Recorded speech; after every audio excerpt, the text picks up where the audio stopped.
네, 여러분 안녕하십니까. 저는 신경외과 교실의 이형준 교수입니다. 오늘 시간은 출혈성 뇌혈관 질환에 대해서 강의를 드리겠습니다. 먼저 뇌졸중이란 그 텀이 있습니다. WH 정의를 보시면은 뇌가 여기서 말하는 졸이란 거는 이제 졸업을 하다 죽다 그런 뜻이 되겠고요. 중이라는 거는 계속 진행이 되는 겁니다. 그래서 정의를 보시면 갑작스럽게 진행하는 이게 뇌 기능 장애가 최소 24시간 이상 지속되거나 심한 경우 사망에 이르는 질환인데 뇌혈관의 병 이외에 다른 원인이 없는 경우를 뇌졸중이라고 합니다. 뇌졸증이 아니고 뇌졸중에 해당이 되고, 다시 말씀드리지만 뇌가 사망한다 그런 뜻인데 이게 계속 진행성이라는 그런 의미를 갖고 있습니다. 그래서 이거를 영어로는 이게 세레브로바스큘라 액시던트 CVA 줄여서 이렇게도 표현을 하기도 합니다.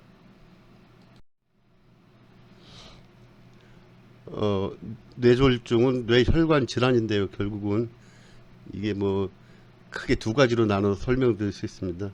뇌혈관이 막히면은 이를테면 이런 혈관에 혈전이 찬다든지 이렇게 되면은 CT에서 보이는 이렇게 검은 식으로 뇌경색이 오게 되고요.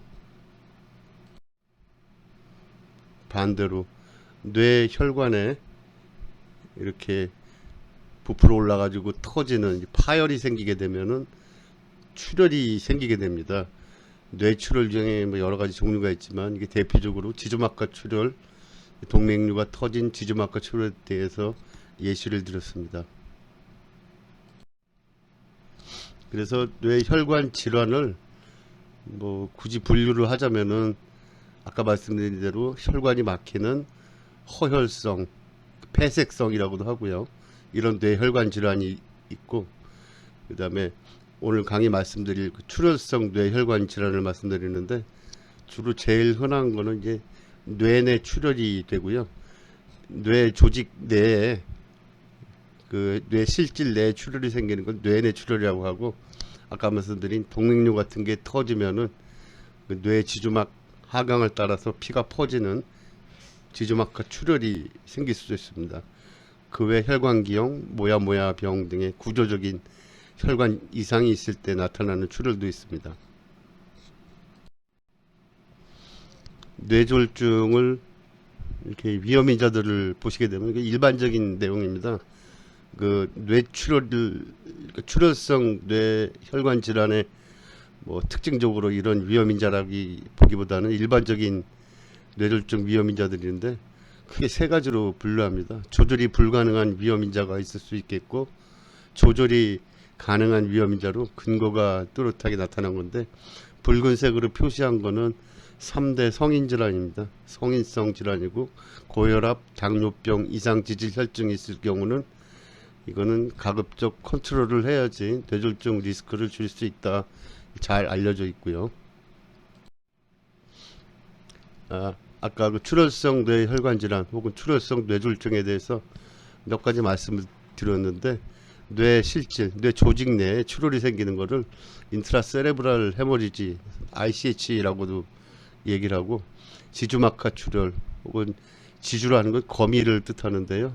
여기 지주막 두 겹으로 된 사이에 출혈이 생기면은 온 사방으로 퍼지거든요. 이거를 서브아라크노이드 헤모리지 혹은 줄여서 SAH라고도 표현하고, 이 제일 흔한 원인이 동맥류 애뉴리즘이기 때문에 이렇게 두 개 같이 묶어서 설명을 드릴 예정이고, 그 외에는 그 뇌혈관 기형 대표적인 게 동정맥 기형하고 해면 혈관종 두 가지 설명을 드리고, 마지막으로 모야모야 병에 대해서 설명을 드리겠습니다. 제일 먼저 이게 뇌내 출혈입니다. 뇌 실질 안에 생긴 출혈을 이렇게 분류하자면, 자발성이라는 거는 외상이나 수술, 시술 이런 거 상관없이 저절로 터진다는 의미고요. 그래서 프라이머리 ICH라는 거는 혈관에 뚜렷하게 이미 뭐 사전에 구조적인 변화를 인지하지 못한 경우인데, 제일 흔한 경우가 고혈압이고요. 그다음에 고령에서 볼 수 있는 아밀로이드 안지오패시, 아밀로이드 혈관병증이 있을 것이고, 교감신경 항진제들에서 복용하는 경우도 생길 수가 있고, 그 지혈에 문제가 있는 경우도 생길 수가 있고, 다음으로 세컨더리 ICH는 그 뇌혈관의 구조적인 문제가 있는 경우입니다. 그래서 혈관 기형이 있다거나, 아까 말씀드린 모야모야병, 그 다음에 그 뇌경색이 왔는데 일부 이게 출혈이 생기는 경우가 있습니다. 이런 경우 튜머, 이렇게 여러 가지 경우가 생길 수가 있습니다. 크게 이게 두 가지로 분류한다.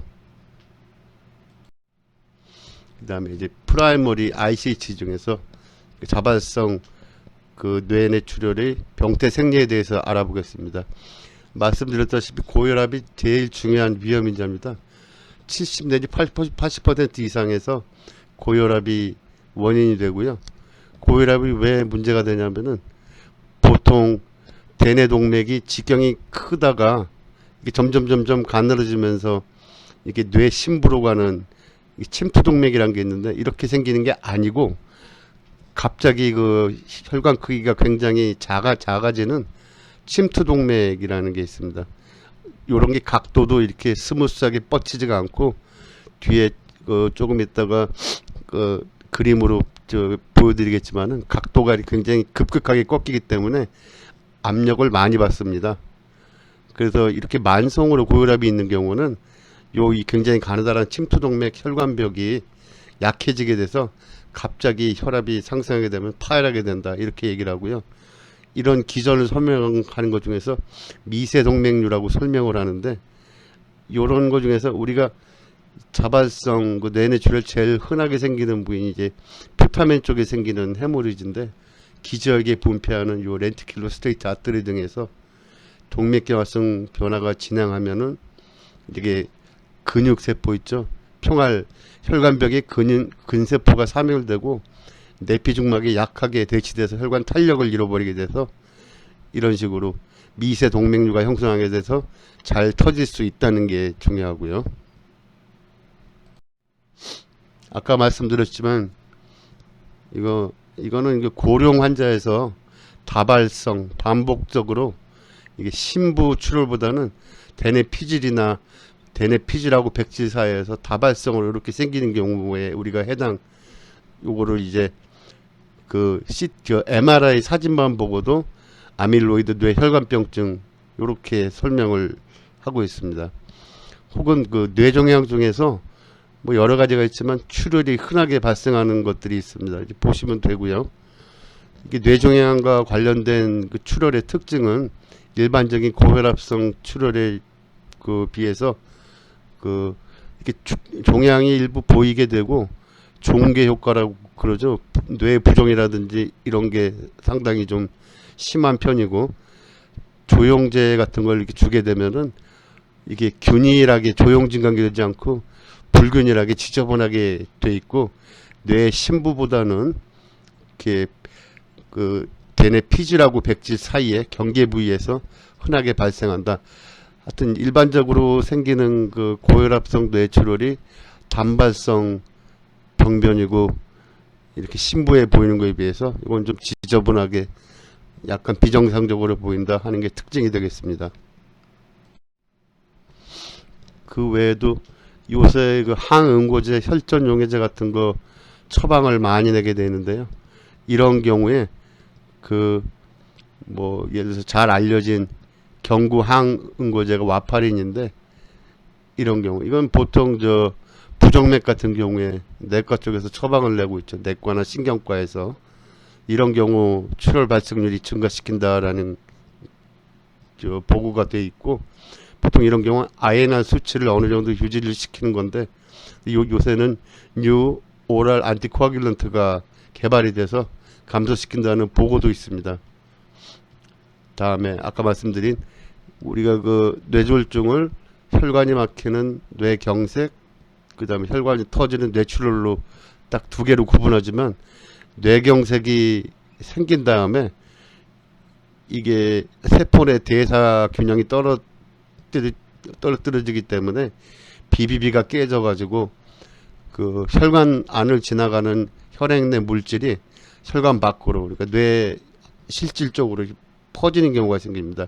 이런 변화를 출혈성 변환이라고 하는데, 큰 혈관, 큰 동맥이 막힐수록 이런 빈도가 높다고 알려져 있습니다. 그래서 뇌경색 뇌출혈은 완전히 분리가 된 건 아니고 서로 병의 경과 중에 서로 다른 형태를 이렇게 보이는 경우도 있다라는 것을 알고 계시면 되겠습니다. 다음으로 뇌내출혈의 후발부입니다. 뇌출혈은 그러니까 거의 그냥 공식처럼 여기 보이는 이런 부위에 그냥 생긴다라고 생각하시면 되고요. 하나씩 보시면 먼저 이 아까 말씀드린 이 관통동맥이라는 게 요 굵은 이거 중대뇌 동맥인데 여기서 각도가 급격하게 꺾여서 올라가거든요. 그래서 이런 마이크로 애뉴리즘 같은 게 미세 동맥류 같은 게 생겨서 이렇게 터지는 경우입니다. 이렇게 되면은 뇌 심부기 때문에 여기 뇌 실질에 직접적으로 이렇게 출혈이 생길 수 있다는 게 특징이고요. 굉장히 작은 관통동맥이 만성고혈압의 영향을 받아서 미세동맥류가 생겨서 약해지고 해서 터진다. 피각부 출혈입니다. 이제 퓨타멘인데 옛날에 베젤갱글리아라고 불렸던, 보통 공식이 뭐 거의 공식이랑 똑같습니다. 출혈이 생긴 반대쪽에 반신 부전마비, 모터 위크니스가 생기고 일부 이렇게 부종이, 여기 보이는 게 부종이죠. 부종이 심해지면은 안쪽에 시상 쪽까지 인발부가 되기 때문에 감각마비도 올 수가 있고, 여기를 이제 인터널 캡슐이라고 하는데, 인터널 캡슐 쪽에 코티코 볼바 트랙트가 인발부가 되면은 눈이 같은 쪽으로, 출혈이 있는 쪽으로 눈이 그 편의가 됩니다. 돌아가게 되고 시야장애 올 수 있고, 특징적인 니글레트입니다. 무신데 한쪽이 이렇게 없다고 뇌에서 거짓말을 시키게 되는 거죠. 그 다음에 우성방구일 때는 아파지아 실어증이 생길 수가 있고, 비우성일 때는 공간하고 관련된 그런 오리엔테이션이 문제가 생길 수가 있습니다. 물론 대량 출혈이 되면 이런 식으로 의식도 떨어지고 이렇게 되겠죠. 미상부 출혈인데, 요건 요 측내실 그 프론탈 혼 바로 옆에 카우데이트 뉴클리어스 헤드 부분입니다. 여기서 출혈이 생기는 경우는 보통 뭐 이런 식으로 이렇게 심하지 않은 이런 신경학적 증상을 보이게 되는데, 마비 자체는 심하지 않은데 이게 그 측내실하고 가깝다 보니까 수두증이 생길 수도 있다 하는 거고, 아까 보여드린 그 피각부 출혈에 비해서는 비교적 예후는 양호한 편입니다. 다음으로 시상부 출혈인데, 피각부 출혈은 이쪽 부분 베이잘 갱글리아 콜푸스 스트레툼을 해당하는 거고, 시상은 요 뇌 미드라인 근처 가까운 데 생기는 거죠. 이거는 시상이 하는 역할을 고려해 보시면 아는데, 이거는 보통 반대쪽 센서리 체인지가 생기는 거죠. 센서리 체인지가 생기고, 그 다음에 통증 같은 게 생길 수가 있어요. 바람이 불어도 딱이 때리는 것처럼 느낄 수 있다, 불인성 통증이 생길 수 있다 하면 특징적으로 시상부 출혈을 생각하는데, 이게 초반에는 브레인 이데마가 커지고 하면 이런 베잘 갱글리까지 인발부 되기 때문에, 베잘 갱글리아 인발부 되면 아까 설명 잠깐 안 하고 말씀드렸는데, 요 인터널 캡슐의 포스테리어 림 쪽에 코티코 스파이널 트랙이 지나가기 때문에 이쪽도 마찬가지로 반신 부전마비가 올 수 있습니다. 여기도 마찬가지로 가운데 구조랑 인접해 있기 때문에 여기 뇌실 쪽으로 흘러 들어가면 급성 수두증 증상도 생길 수가 있습니다. 뇌실 내 출혈이 생긴다면. 다음으로는 엽상 출혈, 피지랄 출혈이라고 하는데, 엽이란 건 로브입니다. 대뇌 방굴 로브.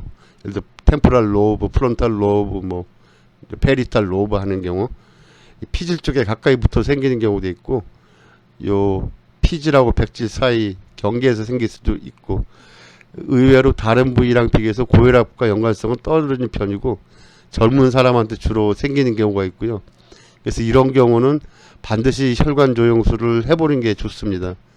고혈압이 원인이 아닌 경우도 많기 때문에 그렇고요. 주로 위치를 보면은 이제 시저 같은 거 생길 수 있고 시야장애, 뭐 주로 반대측이죠. 이렇게 생길 수도 있고요. 예후는 좋은 편인데 감별해야 될 거는 아까 그 고령 환자에서 그 뇌 그 아밀로이드 혈관 병증이 생긴다는 건데, 이거는 젊은 사람도 생기기 때문에 감별은 가능한데 그 노인분들한테는 이렇게 CT 말고 MRI 찍으면은 쭉 다발성으로 깔리는 경우도 있다는 게 중요하고요. 다음으로는 손해 출혈입니다. 손해 출혈은 특히 그 고혈압 그리고 또 항응고제 사용하고도 이런 경우도 잘 생긴다고 되어 있는데요. CT를 잘 보시면 요 앞쪽이 브레인 스템이고요. 여기가 포스 벤트리클이 있는데 요 포스 벤트리클 뒤쪽이 손해죠. 뒤에 생긴 출혈을 손해 출혈이라고 하고, 이거는 보통 손해하는 역할이 이제 균형 잡는 거랑 관련이 있고 운동하는 거, 세밀한 운동 관련이 있기 때문에 뭐 이런 식으로 증상이 생깁니다. 어지럼증, 균형 이상 운동 실조, 이거 되게 같은 쪽으로 자꾸 넘어지려고 한다든지 발음이 이상해지고, 여기는 포스 벤트리클을 바로 뒤에서 누르고 있기 때문에 여기 딱 막히면은 위에 그 벤트리클 시스템이 아래쪽이 막히면 갑작스럽게 폐색성 수두증이 생겨버리면은 벤트리클이 이만하게 커지면은 갑작스러운 증상이 생길 수도 있고 해서 이거는 신경외과적으로는 이머전시 상황이 생길 수가 있습니다. 그래서 이건 출혈 양이나 환자 상태에 따라서 치료법이 한 가지는 아니고 여러 가지로 다양할 수 있다는 게 중요하고요. 이거는 뇌간 출혈인데 아까 손의 출혈이 포스트 벤트리클 뒤쪽에 있는 데에 비해서 뇌간부 출혈은 앞쪽에 있습니다. 뇌간 중에서도 미드브레인, 폰스, 메둘라죠. 주로 폰스 쪽 많이 인발하게 되는데 앞쪽은 바시스 폰티스죠. 여기는 그 피라미달 트랙트가 지나가기 때문에 앞쪽 침범한 마비 증상이 생기고, 가운데는 레티큘러 포메이션 지나가니까 여기 인발부하면 의식 저하가 생기고, 뒤쪽은 저 뇌신경들 지나가는 핵들이 있죠. 하부 뇌신경 장애가 유발되고, 특징적인 축동입니다. 굉장히 동공이 조그매져 있는데 대광반사는 또 있거든요. 이런 경우는 여기는 그 노맨스 랜드라고 해서 수술은 못합니다. 이런 경우 주로 출혈이 자연스럽게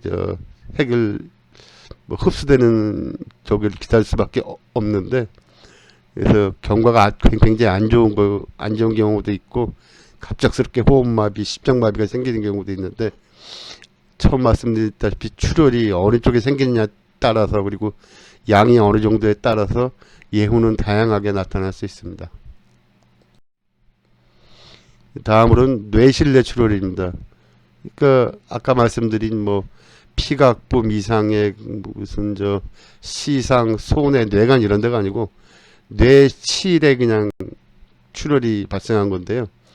여기도 뭐 많은 부분은 고혈압하고도 관련돼 있는데, 근데 아까도 보셨다시피 그 여러 가지 그 미드라인 스트럭처 가까운 데 부분에 뇌 실질내 출혈이 발생하면은 이게 뇌실로 흘러 들어가서 뇌실내 출혈을 동반할 수도 있다는 거고요. 원발성 뇌실내 출혈은 여기 종양이 있다거나 여기 혈관 기형이 있다거나 모야모야 병이 있을 때, 이럴 때 잘 발생하고, 뭐 증상은 다양합니다. 출혈의 진단은 아까 보시다시피 급성기에 오면은 CT로 보는 게 가장 보편적이고, 아까 고밀도 음영으로 이렇게 보이는 거죠. 댄스라는 거는 이게 표현을 할 때 뇌 실질과 비교해서 어떻게 보이냐 하는 건데, 그 급성기는 하이퍼로 보입니다.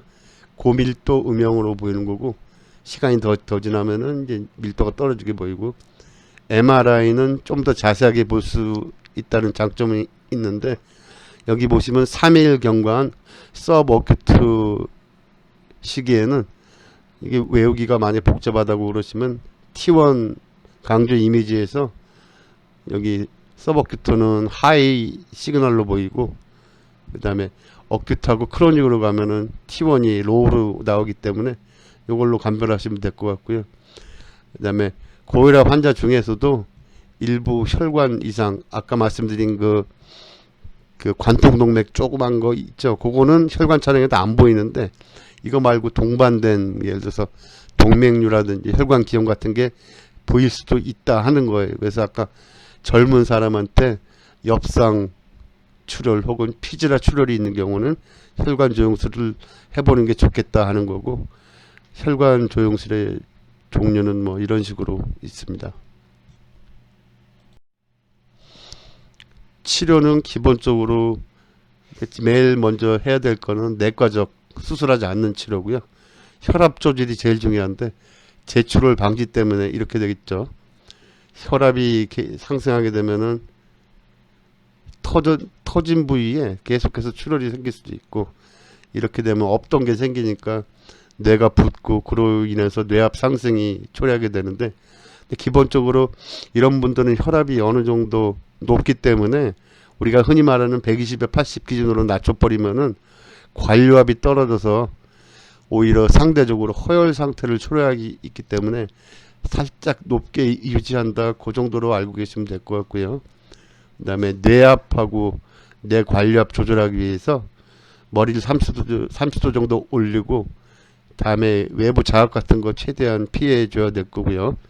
이뇨제 같은 거 포함해서 이게 뇌압을 떨어뜨리는 그런 치료를 할 수 있고, 기타 뭐 이런 치료를 할 수도 있습니다. 다음으로는 뇌내 출혈 자체가 양이 많거나 그래서 약물 치료를 어렵겠다 하는 경우, 그다음에 뇌실내 출혈이 동반된 경우는 요거를 이게 폐색성 수두증이 갑자기 생길 수 있기 때문에 이걸 빼주기 위해서 혈정을 제거하면은 아무래도 병변이 크기가 작아지니까 두개강 내압이 떨어지게 됐죠. 이게 떨어지면은 뇌 관료압은 올라가니까요. 그래서 혈정을 조기에 제거해주면은 주변의 부종이랑 뇌경색을 방지해서 신경학적 결손을 개선한다, 이렇게 알려져 있고, 수술법은 뭐 머리를 여는 것부터 머리뼈를 제거하는 것부터 내비게이션 사용해서 그 관을 꼽아가지고 치료하는 여러 가지 방법이 있습니다. 그 다음에 뇌 실질내 출혈은 이게 수술 시기나 이런 것은 아직 뭐 정확하게 뭐 언제가 좋다라는 건 없는데, 보통 3시간까지는 혈종이 점점 출혈량이 증가한다는 보고가 있기 때문에 이때까지 혈압 조절하면 3시간 관찰이 좀 필요한데, 처음 CT에서 출혈량이 많고 출혈 모양이 동그랗지가 않고 주변이 붉은치가고 밀도가 그냥 하얗지가 않고 허옇고 검은 게 같이 섞였을 경우는 계속해서 출혈될 가능성이 높다라는 거고요. 그래서 이런 재출혈 가능성 때문에 수술은 즉시 하는 것보다는 경과를 조금 보시고, 보통 뭐 8시간 이렇게 말하는 경우도 있고, 혹은 머리를 여는 거 말고 내비게이션 사용해서 관을 꼽은 다음에 요거 출혈 혈종을 녹이는 섬유소 용해 치료를 하는 것이 효과적일 수도 있다, 이렇게도 말하고 있습니다. 다음으로 출혈성 뇌혈관 질환 중에서 중요한 원인 중에 하나가 또 아까 말씀드린 뇌내 출혈이 있고요. 뇌내 출혈은 아까 보시다시피 관통동맥이 큰 대뇌동맥에서 갑자기 자그마한 게 이렇게 예각으로 뻗으면서 터지는 건데, 터지면서 되게 혈관이 날아가거든요. 그래서 출혈만 치료를 하면 되는데, 이거는 이게 큰 혈관이 터지는 거예요.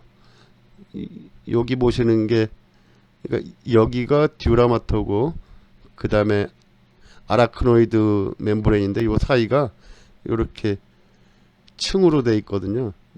여기 이렇게 지주라고, 이렇게 막 트라베큘라라고 해서 이런 것들이 이렇게 잠재적인 공간이 되는데, 여기에 굵은 혈관이 지나가고 CSF가 섞여 있는 공간입니다. 그래서 여기를 아라크노이드 아래 공간이다. 그래서 지주막 하 공간, 혹은 거미줄처럼 생겨서 거미막 하 공간, 이렇게 해야 돼. 여기 출혈이 생기면은 이제 거미막하 출혈이라고 하고, 제일 흔한 거는 어쨌거나 두부 외상이에요. 근데 외상이 아닌 경우에는 동맥류가 터진 경우가 제일 흔하다. 그래서 이렇게 뭐 지주막하 출혈이 의심되면 빨리 혈관 촬영을 해야 됩니다. 동맥류는 그러니까 이제 혈관 한 부분이 그 풍선껌처럼 부풀어 오르는 건데, 진성이란 거는 부풀어 오른 부위가 일반적인 혈관벽 갖고 있는 구조물을 다 가지는 경우인데, 가성은 혈관 구조물을 다 가지지 않아요. 이거는 굉장히 터질 가능성이 높죠. 이제 세균성 감염이 있다거나 혹은 그 혈관을 다치거나 이런 경우인데, 빈도는 굉장히 적습니다. 혹은 뇌 동맥류를 형태적으로 이렇게 주머니 모양으로 생겼다든지 전체적으로 부풀어 오르는 방추라든지 혈관벽이 틈이 생겨서 그걸로 피가 들어가는 박리성 동맥류도 있고, 크기 따라 이렇게 분류할 수도 있습니다. 아까 모양이 이렇게 꺾이는 부분에서 여기 압을 받으니까 주머니 모양으로 이렇게 커지거든요. 이거는 낭성, 세큘라 애뉴리즘을 하고, 이 자체가 이렇게 커다랗게 부풀어 오르는 경우, 이건 퓨지펌, 방추형이라고도 하고, 이거는 잘 보시면은 이게 혈관벽이 여기 붙어 있던 건데 틈이 생겨서 피가 밖으로 흘러나가거든요. 그래서 이거랑 좀 다르죠. 이거는 층이 혈관벽을 이루는 게 다 전체적으로 이루어진 거고, 요거는 요 틈으로 피가 흘러가서 박리한다고 그러죠. 그러니까 박리성 동맥류가 될 거고요. 이게 트루 애니즘은 이거고, 폴스는 이겁니다. 혈관벽이 일부가 손상받아서 이렇게 요거 근육층 같은 게 이렇게 돼 있지 않고 요런 식으로만 됐기 때문에 굉장히 위험하죠. 요거 트루하고 폴스 사이가 아까 말씀드린 다이섹팅이거든요. 박리성은 이런 식으로 생깁니다. 틈이 벌어져서 피가 트루 루먼으로도 가고 폴스 루먼으로도 가고, 이게 ABCD 쭉 보시면 진행하다가 이쪽으로 피가 계속 들이차면 혈관 루멘이 막혀서 혈관이 막히는 저기가 생길 수도 있고, 아니면 이쪽으로 점점 피가 가면 이게 약해져서 터지면은 출혈이 생길 수도 있고요. 두 가지 다 증상으로 생길 수가 있습니다. 동맥류 호발 부위는 혈관이 있는 부분이 다 생기는데, 제일 흔한 데가 후교통, 전교통, MCA, 기저동맥, 되게 브랜치가 나오는 부위로 생각하시면 됩니다. 지주막하 출혈이 생기면은 증상은 보통 생기면 한 6분의 1에서 7분의 1은 그냥 사망하게 되는데, 의식이 있는 경우에 해당되는 건데, 살아생전에 이렇게 머리가 아픈 적은 없었다라고 표현을 하고요. 썬더클랩 헤데이크라고 하는데, 요거는 벼락두통이라고 합니다. 머리를 망치로 때린 것처럼. 근데 이제 유감스러운 거는 워닝 헤데이크, 이게 혹은 센트날 해머리지, 그 파수꾼 출혈이죠. 이렇게 미리 출혈이 조금씩 샌다는 거, 이렇게 알 수 있는 거는 굉장히 적어요. 10에서 15% 정도밖에 안 되거든요. 대개는 갑자기 터진다는 게 중요하고요. 뭐 여러 가지가 있지만, 일단 메닌지스무스라고, 이거는 그 뇌막을 자극한다는 건데요. 이게 뭐냐면 출혈이 생겨서 출혈이 머리 쪽부터 해가지고 요 경추해서 척추까지 쭉 내려가니까 그 목 쪽에 듀라마터 이거를 자극을 하기 때문에 목이 뻣뻣해지는 증상이 생깁니다. 눈으로 흘러 들어가면은 터슨 신드롬이라고도 하고요. 그에 여러 가지 증상이 생길 수가 있겠죠. 뭐 출혈 부위에 따라서 포칼 뉴럴로지컬 데피시스는 생길 수가 있습니다. 지주막하 출혈 진단은 제일 빨리 할 수 있는 거는 이제 CT 촬영인데, 여기서 원래 까만색으로 보이는 뇌척색이 지나는 공간이 저밀도 음영으로 보여야 되는데 하얗게, 굉장히 티피컬한 건데요. 이렇게 불가사리 모양으로 보이는 경우는 진단을 하고요. 혹은 요새는 잘 안 하는데, 이 히스토리 들어보면 틀림없이 지주막하 출혈인데 CT에서 좀 애매하게 보이는 경우가 있거든요. 이게 출혈이 좀 양이 적거나 시간 좀 경과해서 오는 경우는 이런 경우가 있습니다. 이럴 때는 럼바 펑처를 하는데, 럼바 펑처를 하는데 주의해야 될 게 T탭이 있습니다. 트로마틱 때 이거 찔릴 때, 룸바 펑처를 할 때 여기 룸바 쪽에 있는 에피드럴 베인을 찔른다든지 하면은 이렇게 안 되거든요. 그래서 이런 경우는 T탭이라 해서 배제를 하고 여기 클로팅이 되지 않는 플루이드고, 대개 RBC가 10만 개 이상 나오면은 CT상에서 명확지 않더라도 이게 룸바 펑처에서 지주막하 추를 진단을 내리고요. MRI로도 하는데 이건 플레어 이미지인데 요 대뇌 주름 따라서 허옇게 보이는 경우 플레어로 진단 내리고, 에서볼라이나 그레디언트 에코 같은 경우는 이제 저신호 강도로 꺼멓게 보입니다. 혹은 이렇게 엔지오그라피로 하는 경우도 있고요. 엔지오그라피 같은 경우는 CT를 사용해서 이렇게 보이는 경우도 있고, MRA를 사용해서 보이는 경우도 있고, DSA로 보이는 경우도 있는데, DSA 같은 경우는 3차원 재조합 영상이 가능하기 때문에 요새 같은 경우는 이 방법은 거의 루틴으로 쓰고 있죠. MRA 같은 경우는 찍는데 시간이 오래 걸리기 때문에 출혈 환자 같은 경우는 위험할 수도 있죠. 그 다음에 동맥류가 터져서 지주막하 출혈이 생기는 경우는 기본적으로 수술을 해야 됩니다. 이게 그 순환계 이렇게 딱 그 동맥류가 있다고 그러면은 이거를 원래 있는 혈액계로부터 완전히 차단을 시키지 않은 경우는 재출혈이 생길 수가 있기 때문에 반드시 막아야 된다는 거. 내과적 치료는 재출혈 수술하기 전에 주로 쓰는 방법인데 이런 거고요. 근데 여기 보시면은 프리벤트 하이퍼텐션인데 트리플 H 테라피라고 돼 있죠. 요거는 보통은 수술적 치료에서 동맥류를 확실히 막았다고 생각되는 경우에 한해서는 요 H자로 시작되는 세 가지 치료를 합니다. 볼륨 치료를 좀 많이 하고, 이게 혈관 자체가 베이조스피즘이라고 해서 혈관이 막히는 그런 합병증이 생기기 때문에 볼륨으로 일단 따라가고, 그 다음에 혈압을 조금 인위적으로 높게 유지하고, 그 다음에 이제 피가 걸쩍지거나 하면 안 될 거 아니에요. 약간 묽게 줍니다. 그래서 3H 세라피라고. 하여튼 수술적 치료의 목적은 재출혈이 많으니까 재출혈을 방지하는 데 목적이 있고, 그러면서 헤마토마가 있을 거 아니에요. 헤마토마가 동맥류 주변에 있을 텐데, 혹은 ICH나 IBH처럼 요거는 별도로 제거해야 될 필요가 있을 때, 이럴 경우 요거를 제거해서 뇌압도 떨어뜨리고 그 베조스페즘 혈관 연축도 줄이는 그런 목적으로 사용하고 있습니다. 수술적 치료는 이게 머리를 열어서 하는 치료도 있고 인터벤션 치료도 그 두 가지로 나눕니다. 제일 확실한 거는 원래 혈관에 비정상적으로 이렇게 튀어나온 부분이 있으면은 고기만 목 부분만 딱 졸라 묶는 결찰술이 제일 좋은데 모든 경우에 이게 가능하진 않거든요. 이럴 때는 동맥류 자체를 전체적으로 포장하는 포장술이 있고, 동맥류 시작되는 위아래 부분을 막는 포착술이 있고, 근데 포착술 같은 경우 만약에 이것 때문에 위쪽이 혈액순환이 안 된다고 그러면 바이패스 서저리를 해서 다리 혈관 이어붙이는 수술도 할 수가 있고요. 인터벤션은 요새 많이 하고 있는데 코일 색전술이라고 생각하시면 되고, 이거를 머리를 안 열고 대퇴동맥을 이용해서 관을 넣어서 이렇게 치료하는 이런 방법이 있겠습니다. 최근에는 이렇게 두 가지를 섞어서 하는 하이브리드 치료도 같이 사용하고 있습니다.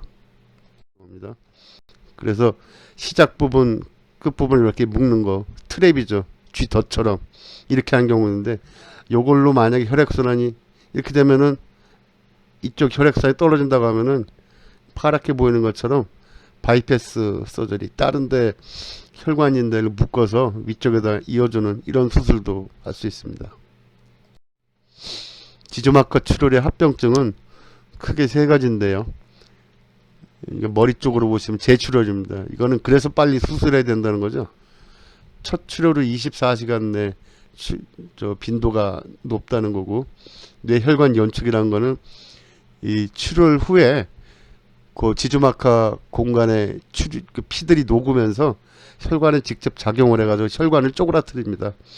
또 3일에 시작해서 일주일 근방의 최고조인데 대부분 2주 지나면 잘 발생하지는 않는데, 이게 혈관 촬영하면은 많은 환자에서 발생을 해요. 근데 이 중에서 또 일본은 사망하기도 하고, 그 다음에 수도증인데 이게 지주막하 공간에 출혈이 생기고 혹은 뇌실 안에 출혈이 생기니까 CSF 서큘레이션 결국 문제가 생기는 거죠. 근데 불이 차는 수두증이 생길 수도 있다는 거고, 예. 다음으로는 지금까지 이제 뇌실질내 출혈, 지주막하 출혈 두 가지 했는데 그 다음에 뇌혈관 기형에 대해서 알아보겠습니다. 종류는 많은데 헷갈리니까 두 개만 기억하시면 될 거예요. 아트리하고 베인이 같이 인발부되는 뇌 동맥 정맥기형, 동정맥기형, 줄여서 AVM이라고 하는 게 있고요. 다음은 해면, 캐버너스가 해면이죠. 해면상 혈관종이라는 건 두 개가 있습니다. 요거는 뭐 굳이 아실 필요 없고, 다음에 이건 아트리오 비노스는 같은데 멀포메이션이 아니고 피스툴라예요. 요거는 그냥 슉슉슉 빠진다는 거거든요. 요거는 뒤에 있는 거는 기형이라고 표현되어 있지만은 요거는 후천성으로 이제 생각을 하게 됩니다. 그래서 설명은 요거랑 동정맥기형 해면혈관종하고 그다음 별도로 동정맥로에 대해서 설명을 드리겠습니다. 정상적으로 이렇게 되죠. 붉은색이 동맥이고 파란색이 정맥인데 흘러가는 방향이 이렇게 반대로 가는데, 이게 비정상적인 교통이 생기면은 이런 식으로 동맥이 정맥으로 곧바로 가기 때문에 정맥피가 동맥처럼 돼 있고, 그럼 어떤 일이 생기겠어요? 요 중간에 있는 뇌 조직은 혈액순환 제대로 못 받아요. 그래서 그거를 영어로 스틸, 훔친다 이렇게 표현하는데 허혈 증상이 생긴다는 거거든요. 출혈도 이렇게 약해지기 때문에 터지기도 잘 터지고 허혈도 잘 생기고, ABM 같은 경우 그렇고요. 해면 혈관종인 게 이제 OD라고도 하고 벌집 모양으로 처음엔 조금 했다가 점점 커지는데 제대로 된 혈관은 아니에요. 이게 혈관 촬영에도 보이지도 않거든요. 요 크게 한 두 가지 정도가 임상적으로 중요하다. 뇌 동정맥기형 AV 말포메이션인데, 이거는 동맥류에 비해서는 거의 10분의 1 정도인데 남자한테 약간 더 많고 젊은 사람한테 많이 생겨요. 그래서 뇌졸중인데 나이가 어린 사람한테 생기면은 이런 구조적인 문제를 갖고 있는 동정맥기형, 이걸 의심해 봐야 된다 하는 거고, 자연 경과 보시면은 뇌출혈을 거의 절반 정도에서 초래를 하고 있고요. 파열되지 않은 동정맥기형 출혈을 일으키는 확률은 이 정도고, 하여튼 뭐 출혈 생기면은 사망률 이런 거는 이제 무시할 정도는 아니다 하는 거고, 임상 증상은 출혈로 인한 증상이 제일 흔합니다. 거의 절반 정도인데 작은 놈이 큰 놈보다 출혈을 더 빈번하게 발생하고 더 치명적이라고 그래요. 큰 거보다는. 근데 뇌 동맥류에 의한 출혈은 동맥이 터지는 거기 때문에 이거는 지주막하 출혈 같은 거 사망률이 더 높은데, 동정맥기형 같은 경우는 이거보단 비교적 사망률이 낮아요. 이거는 꼭 동맥에서 생기는 거라기보다는 이거는 동맥 정맥 같이 인발부하는데 주로 정맥 쪽에서 출혈이 생기는 거기 때문에 경과는 다소 양호하다 이렇게 생각하시면 되고, 또 시저 잘 생기죠. 젊은 사람한테 출혈 생기면 시저도 생기고, 아까 말씀드린 스틸 현상 때문에 이스케미아 허혈성 증상이 잘 생깁니다. 하여튼 생기게 되면은 ICP는 뇌압은 올라가겠죠. 두개강 뇌압은. 진단은 CT 찍어보면 이렇게 허옇게 보이는 것들이요. 근데 이게 출혈일 수도 있고, 이게 반복된 출혈이 조금씩 쌓이면 석회가 이렇게 되거든요. 이렇게 돼 있고, 이쪽은 혈액순환이 잘 안 되기 때문에 이 MRI 보시면은 이런 거 시그널 보이드라고 하는데요. 피가 슉슉슉 빠지면은 여기 이렇게 꺼멓게 보이거든요. 시그널 보이들이 뻑뻑하게 보여 있고 벌집 모양처럼 돼 있죠. 이렇게 돼 있고, 그럼으로써 이쪽 자체는 대뇌 방구가 좀 위축이 와요.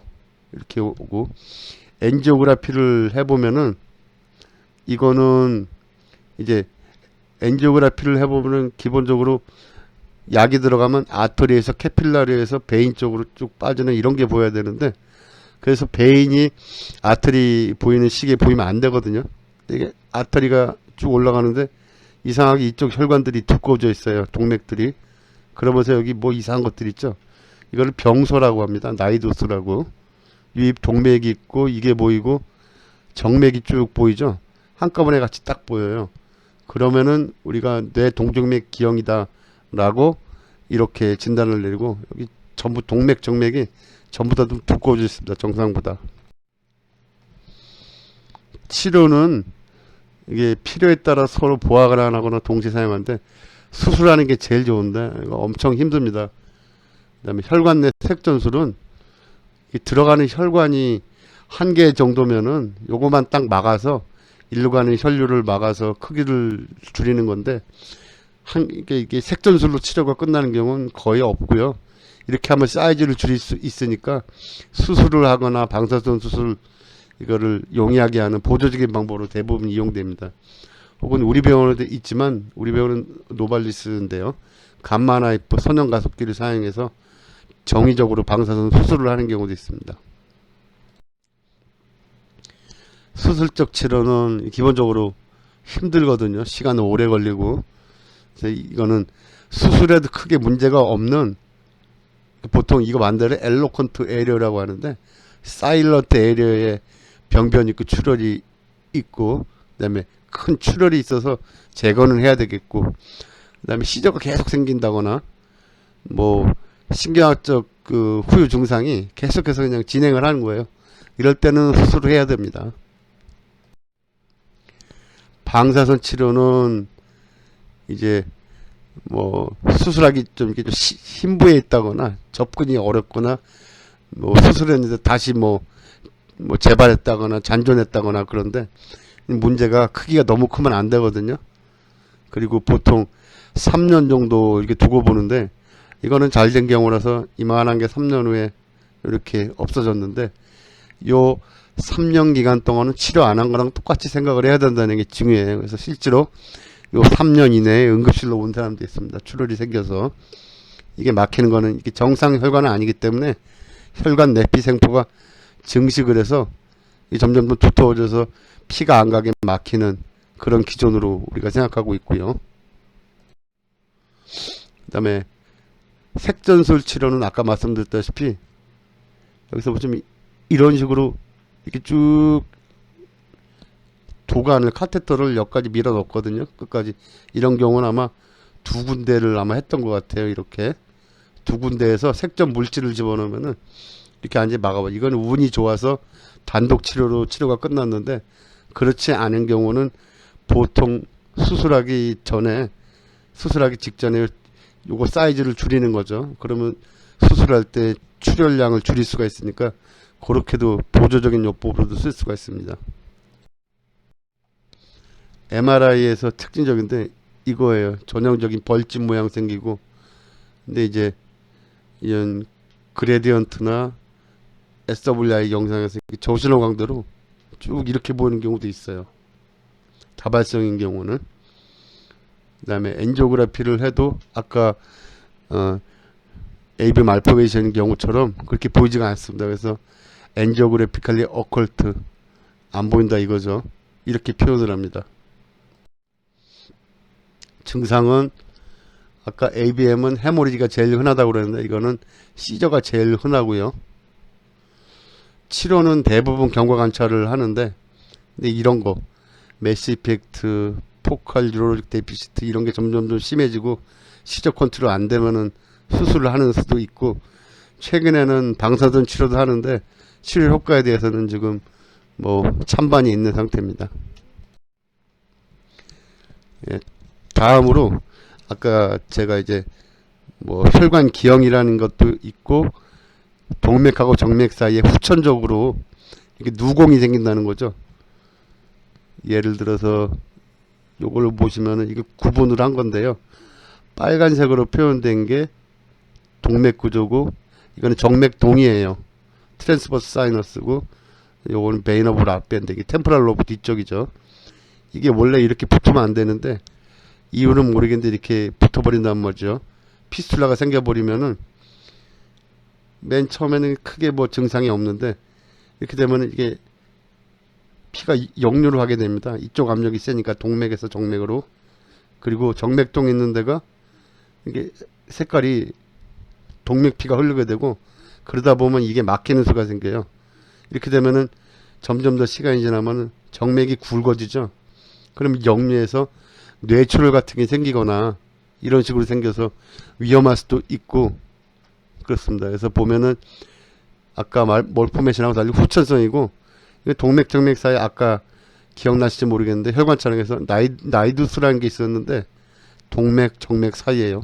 이건 그게 없어요. 그냥 휙휙씩 빠지는 누곡만 있기 때문에 그렇다는 거고, 이 중에서 제일 흔한 게 여기가 이제 캐버너스 사이너스 있는 데고 ICA 내경동맥 이렇게 올라가는 데인데 여기에 그 병적으로 연결이 있는 상태를 말하는 거예요. 줄여서 이게 카로티드 카버너스 피스툴라인데 줄여서 CCF라고도 얘기를 합니다. 많은 원인은 뭐 이런 것들이 있고, 특징적인 게 이쪽에 눈이 이렇게 안구가 돌출이 돼요. 한쪽만. 이게 막 터지면서 눈썹이 처지고, 그다음에 눈을 이렇게 뒤집으면은 결막이 출혈이 생기거나 부종이 생기고, 압이 계속 올라가게 되면은 갑작스럽게 실명을 할 수도 있고요. 그 분류를 여러 가지로 하는데 이게 내경동맥에서 다이렉트하게 이게 피스톨라가 생겼느냐, 아니면 보시는 대로 브랜치 같은 데서 생기느냐, 이런 것 따라 조금씩 다른데 이렇게 생긴 경우는 위험하다고 보거든요. 다이렉트 플로우고 피가 많이 가는 하이 플로우이기 때문에 발견 즉시 치료하는 게 좋겠다. 치료는 요새 같은 경우는 대부분의 경우 여기 인터벤션으로 관을 집어넣어서 막힌 데를 요 누공이 있는 부분을 막아주는 치료를 하게 됩니다. 근데 나머지 경우는 자연 폐쇄되는 경우도 있어서 경과관찰을 하기도 한다 하는 거고요. 자, 마지막으로 모야모야 병입니다. 모야모야 병은 이유를 모르는데 만성적으로 혈관이 막히는 병이에요. 주로 이게 아시아 사람들한테, 이게 일본에서 생겼기 때문에 일본에서 만들어가 일본에서 발견해서 일본 쪽의 신경외과 의사들이 요거를 발표를 했어요. 모야모야라는 거는 일본말로 아지랭이거든요. 봄에 이렇게 따뜻할 때 보면은 땅에서 이렇게 아지랭이가 올라오는 것처럼 가느다란 혈관이 머리를 딱 채운다 그래서 딱 되는데, 특징적인 게 여기 학령기 전 그 나이에 생기는 경우도 있고, 이때는 주로 막혀서 자라고 30대에서 잘 생기는데 이때 출혈로 잘 생겨서 와요. 그래서 모야모야 병이라는 거는 두 가지 컴포넌트를 다 의미하는데, 뒷 보시면은 일단 막히는 거예요. 내경동맥이 이렇게 쭉 올라가면서 이제 전대내 동맥, 중대내 동맥으로 가는데 거기가 다 심하게 막히거나 혹은 좁아지거나 뭐 이렇게 되는 거죠. 그러면서 이게 서서히 막히다 보니까 새끼리 생기는 거죠. 뇌 그 바닥 부분이요. 바닥 부분에는 비정상적으로 아까 보신 그 아지랭이 같은 모야모야 혈관이 형성이 돼요. 근데 이런 게 두가 오른쪽 왼쪽 다 생기고 원인이 없다, 이러면은 모야모야 병이라고 진단하는데, 한쪽만 생기는 경우는 프로버블 모야모야라고 하고 원인이 있는 경우가 있어요. 뭐 다운 증후군이라든지 방사선 치료한다든지 이런 경우는 모야모야 증후군이라고 합니다. 임상 증상을 보시면은 그 아까도 말씀드렸다시피 애들한테는 허열 증상이 주로 생기고요. 그다음에 성인한테는 출혈이 주로 생기는 경우가 많아요. 그래서 혈관이 가느잖아요. 그러니까 이제 라면 같은 거 이렇게 뜨거운 거 먹을 때 계속 이렇게 후후 막 불면은 과호흡하게 되면 어떻게 되죠? 혈관이 쪼그라들죠. 배수 콘스트릭션 되기 때문에 기절하는 수가 있어요. 심하루도 하거나 어떤 필이 불거나 하는 경우. 그래서 특징적으로 어릴 때부터 이게 탄산가스가 이제 빌드업 되는 거죠. 그래서 알아낼 수도 있다는 거고. 그러니까 이거 뭐 성인이 아닌데 불구하고 어릴 때 이런 증상 생기면 맨 먼저 생각해야 될 건 모야모야 병이 있지 않을까라고 생각하는 건데, 이거는 부모가 생기면은 자식한테 올 가능성이 50%는 되니까요. 예. 모야모야 병은 뭐 이런 식, 이게 정상적인데 이게 MCA이고 이게 ACA인데 MC 쪽 가는 게 다 이렇게 서서히 막히죠. 그러니까 여기서 이런 식으로 지나가다가 이렇게 진행되고 근데 하여튼 뒤쪽에 후대뇌 동맥으로부터 오는 거는 딱 살아 있는데 여기 있다가 이제 다 사라지면서 내경 동맥은 사라지고 외경 동맥 쪽으로만 혈액순환을 받게 되는 이렇게 진행을 한다고 합니다. 수즈키라는 분이 자연 경과를 나타냈고요. 진단은 히스토리가 제일 중요한데 CT나 여기서 뭐 뇌경색이나 뇌출혈이 있는지 확인해야 되고 엔지오그래피가 관건이겠죠. 보시면은 한쪽이 내경동맥 끝에서부터 해가지고 전대뇌 동맥, 중대뇌 동맥이 가늘어지거나 혹은 막히거나 하는 경우 이런 경우고 아까 말씀드린 그 막힌 부분 근방에서 비정상적인 짜글짜글한 이상한 혈관들이 이렇게 보이는 경우 있고요. 그런 경우는 고식적으로 허벅지 그 대퇴동맥에다 넣는 혈관 검사를 하는 경우도 있고 해야 되고요. 이게 스테이지가 어느 정도까지 진행되는지 보려면은 그다음에 뇌 혈류 검사를 하는 건데 혈관 예비능이라고 하는 걸 보는 건데 보통 이렇게 그냥 한번 레스팅 스테이지에서 한번 찍고 그다음에 아스타졸라마이드라고 해가지고 오늘 혈관을 넓히는 그 주사거든요. 요거를 넓혀서 이런 스트레스 상황이 올 때 이런 레스팅 스테이지에 비해서 얼마나 더 버틸 수 있냐라는 건데 보통 이게 떨어지는 경우는 수술을 고려해야 됩니다. 그래서 이렇게 그래서 리저버 커패시티가 혈관 예비능이 떨어지는 경우는 향후에 뇌경색 이런 걸로 갈 가능성이 크기 때문에 수술을 고려한다.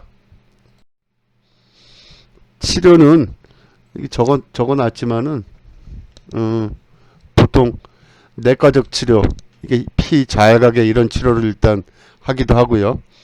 그 다음에 외과적 치료를 할 수 없이 쓰는 경우도 있는데 혈관을 직접 이게 막히고 가느다란 혈관을 밖에 외경동맥 여기 천축두 동맥 같은 거 이렇게 이어서 붙이는 수술도 있고 간접으로 하는 경우도 있습니다. 이거는 조금 어이는 없는데 여기 보시면은 오멘툼 같은 거를 위에다 붙이는 경우도 있고요. 혈관이 이렇게 혈관 분포가 왕성한 구조물을 이쪽에다 그냥 딱 얹힌다 하는 걸 간접 문합수라고 하고 요 두 가지를 섞어서 하는 경우도 있습니다. 네, 이상 지금까지 출혈성 뇌혈관 질환에 대해서 강의를 드렸습니다.